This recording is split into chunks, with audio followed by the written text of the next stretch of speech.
Welcome, Jeremy Corbyn, Member of Parliament for this district and also founder of the Peace and Justice Project, and through that we're doing a great campaign called Music for the Many. We're here at the National Hemp Service store in Stroud Green Road in Finsbury Park to welcome Kneecap. Hello. Lovely intro. Thanks for having us.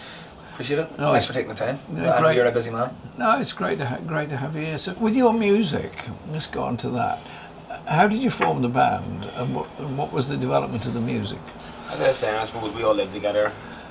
You all lived together and started playing around with guitars together, and grew from that. It came naturally, you know. And as I was saying, we all speak Irish together. It's not like it wasn't certain. We weren't making a point by doing it in Irish. It's not like, oh here, I heard the it's what you did anyway. It was your language. Like, let's create a band, but let's do it in Irish. Yeah, it's not like we thought there was some sort of viable market for the Irish language, hip hop.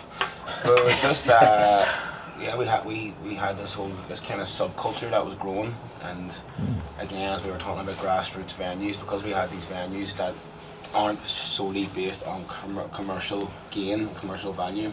There's value in just, not everything has to make money to be valuable. So you guys play music, you're protecting venues, which is what we're doing with this campaign on Music for the Many, to maintain venues. But you're also political in the sense that you're quite rightly speaking out against what's happening in Gaza at the present time. Let's not kid ourselves and say that this started on October 7th. You know, no, of course. A lot of people believe that this all started on October 7th because of the resistance or whatever.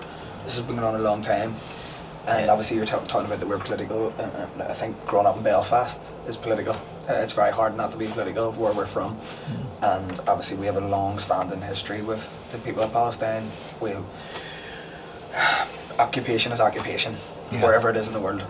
You know, so we've always had that sort of solidarity with the Palestinian people, and I think you have a responsibility, if you have any kind of platform, to say something. We're not necessarily honed in on like the politics in our music per se. I mean, the big thing for us is creating a music in Irish, modern music, contemporary music. So like we don't really hone in on like the thing about the north of Ireland. They're trying to say it's political when you speak Irish. It looks like a political stance. But for us, it's just speaking a language. It's normal life. It's just normal life. It's normal life. It's your language. Yeah, exactly. Like a political stance. So, I mean, in our music itself, I mean, we just like to kind of create this world where the Irish is the main cool language, and it has its own thing going on in youth culture, and it's cool. Then we also like to use our platform that we have gained from that there. Exactly. Yeah. Online to talk about causes that we're passionate about. Gaza and Palestine, or whatever else is happening there. You know, for years we had a lot of bands in Ireland, like you had Sinead O'Connor, who talked out against the Catholic Church. You had the Pogues, who did a song about the Birmingham Six. Just last thing, guys, we've been recruiting people to sign up for a ceasefire, and we've got 1,000 bands of various names and so on from all over the place have signed up, for which thank you very much. Now you've signed it, why? It's pretty obvious when you think about it, really. It's an obvious question to finish on.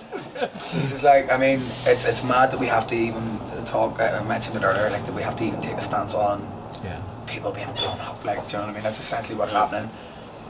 So it's only a small contribution we can do to help. It's the least we can do. And make awareness, and I think the more we talk about it, and the more education people get on this subject, the better. So if we can get the ceasefire, but a ceasefire has got to lead somewhere else. Ceasefire's not enough. And you know, as Antonio Guterres said, this didn't start on October the 7th. There's a whole history of this, and the history is the occupation, the settlement policy, and the refugees in Lebanon, in Jordan, in Syria.